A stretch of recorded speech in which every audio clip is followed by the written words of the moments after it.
This video has been brought to you by Robbie Ector and the Double Minority. A common misconception within America today is that gender and sex are interchangeable. The constraint of gender roles has become such a commonplace practice within Western civilization that individuals often overlook its importance. As a result, certain civilizations fall victim to problems due to gender disparity.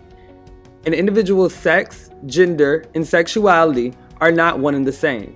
Sex is one's biological makeup. Chromosomes and sexual organs dictate what makes one male or female.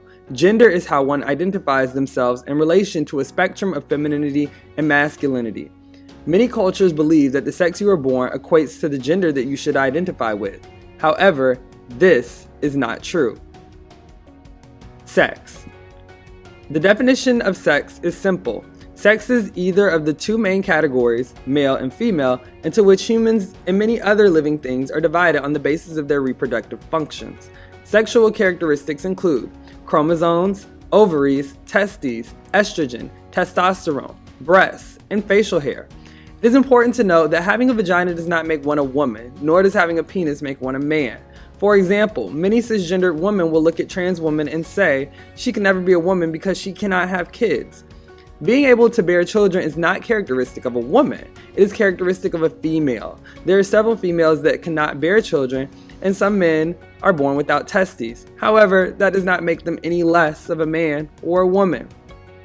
Gender. Gender is a more complex concept. Gender is a social construct that is interpreted differently across cultures, and its definition may change over time. Unlike sex, gender is not something we are born with. It is a concept that has been created by society, is learned, and is passed on from generation to generation. That one look like a boy, that one look like a girl. Would it be okay? No way. Young children appear to begin to acquire gender role stereotypes at about the same time that they develop gender identity. And by the age of 3 or 4, most children, when asked questions about the activities appropriate for a male doll and a female doll, readily give stereotypic responses. Which doll likes to clean the house?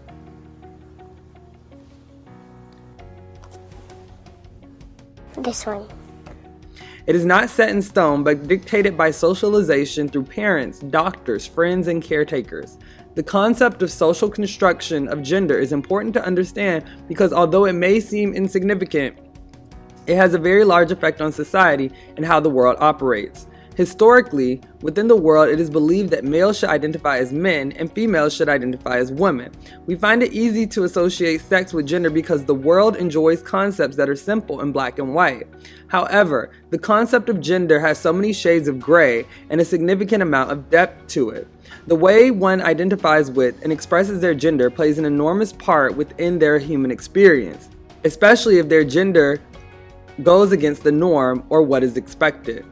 As stated earlier, being assigned one sex has nothing to do with gender identity or the way gender is expressed. In order to address gender disparity, one must first be able to conceptualize gender identity and expression. Gender identity. Gender identity is the gender, man, woman, etc., that one associates with. Gender identity lies within the brain. From birth, we are taught what gender society expects us to be. It is the degree to which one identifies as woman or as a man. There are many other terms such as genderqueer or genderless, but for the most part, the binary terms are used. Again, being born male or female does not dictate if one is a man or a woman. Gender identity is formed as one experiences the world and sees which part of the gender spectrum they fall within. A cisgendered person is someone that identifies with the gender that makes their sex. Since society is so strongly constructed to make gender identity black and white, not many people go against the norm in selecting their gender identity. However, when one believes themselves to be a gender that does not match with their sex, it results in what can be interpreted as transgender. Being transgender is not specifically related to one's sexuality. Separate from sex, sexuality is sexual preference and has no effect on what gender one identifies with. A transgender person may identify as homosexual, heterosexual, or even asexual. The key to understanding gender identity is knowing that it is psychological. While many of us may not see a trans individual as a man or a woman based on their physical makeup, we must realize that the concept of male or female has nothing to do with that. It is what one knows themselves to be based on how these genders have been constructed, and it is important to respect that. Gender expression.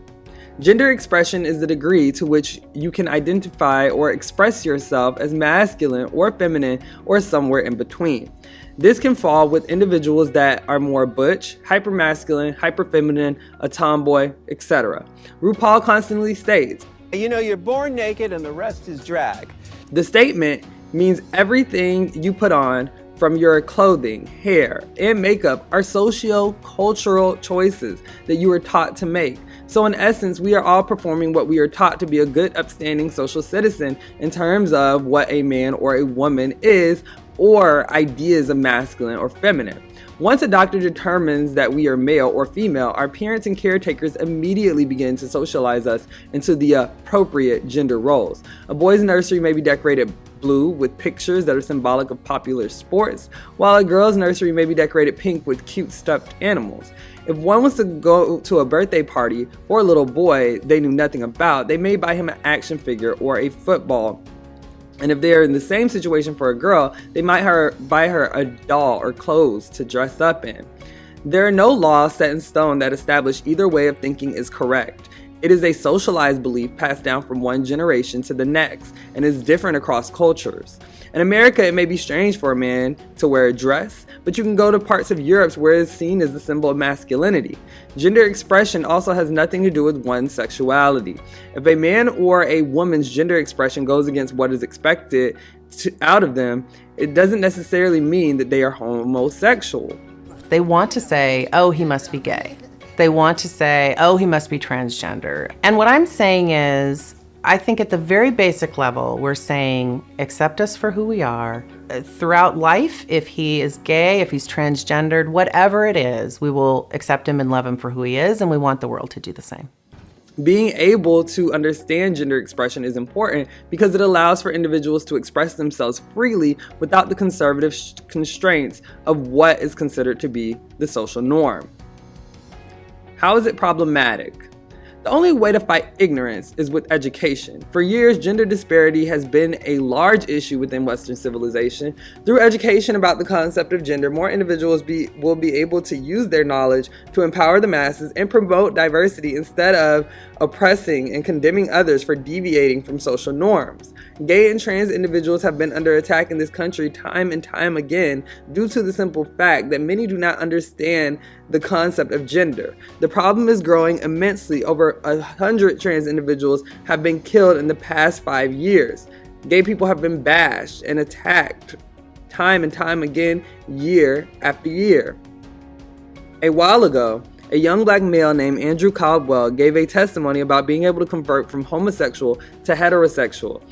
In his speech, Caldwell stated, I'm not gay no more. I am delivered. I don't like men no more. I said I like women. Women.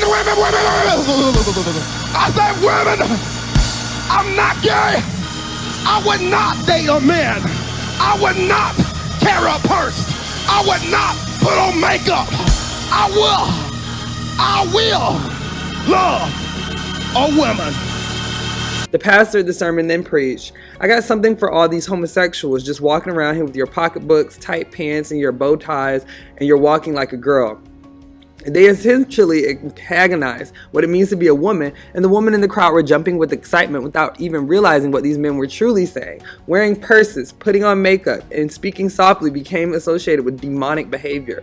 So not only was this predominantly black church condemning homosexuals, they were inherently condemning feminine behavior as well. So it was not only a gay issue, but it was a gender issue as well. It is clear that those giving the sermon do not understand that gender is a social institution and have views that are deeply rooted in patriarchy.